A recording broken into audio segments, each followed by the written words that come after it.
Hey everybody, Peter Zeihan coming to you from windy Fort Lauderdale. Sorry about the background noise, it's unavoidable on this one, but that's okay because I'm talking about U.S. politics today, specifically the debt ceiling issues.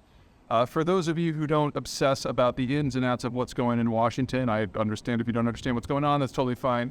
The very short version is since the United States runs a significant budget deficit, that requires approval from Congress to raise the funds that are necessary to run the government. And so every couple of years, whenever the White House and Congress are in different hands, whoever's in Congress tries to use this issue as leverage to get political concessions in one way or the other. Rarely happens at all when the same party controls both houses, but since we're in a divided government right now, the Republicans are trying to wring some concessions out of the Biden administration. Now, if the United States were to not increase the debt ceiling, that would mean that the United States would no longer be able to raise capital in order to fund government activities. And that would hit everything, whether it's Social Security or Medicare or Medicaid or the military or the food stamp programs. Basically, the government would have to triage and decide what not to spend money on and actually live within its means.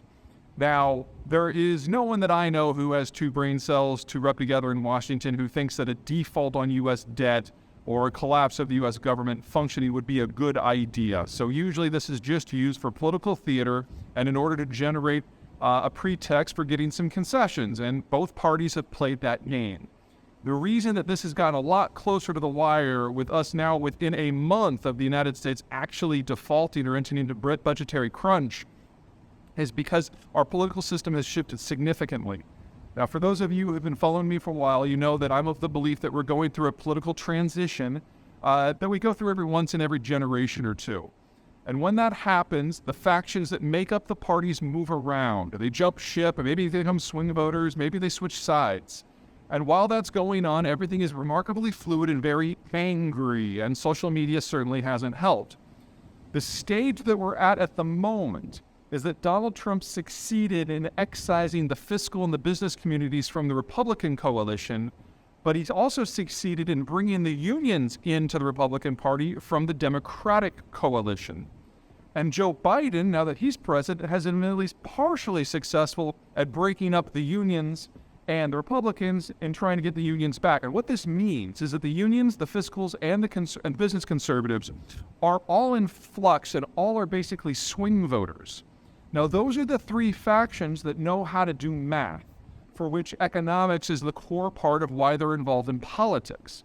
And so when you've got the three factions that know the most about things like math and finances and budgeting no longer part of the political core, everyone else who's willing to use the debt ceiling as a political wedge can go a lot farther because there's no longer a group of sane people in the background saying, no, we're not going to do that. We're going to try something else. We're seeing something similar with the Greens. Because we don't have unions, fiscals, or business voters represented in Washington at really any level, the Greens are able to impress their view of economics on a lot of policies. And so we're getting a few things that maybe don't hold up to normal fiscal rules. I still don't think we're going to be facing a default. Still think we're going to have a last-minute compromise. Joe Biden has canceled part of his Asia trip in order to come back and hammer out a last-minute deal. But this is probably going to go down to the wire, and that's simply because our political system is too much in flux. So hopefully that brings a little bit of context, a little bit of detail into what has become an unnecessarily problematic development. And I hope cooler heads will prevail in the long run. All right, that's it for me. You guys take care.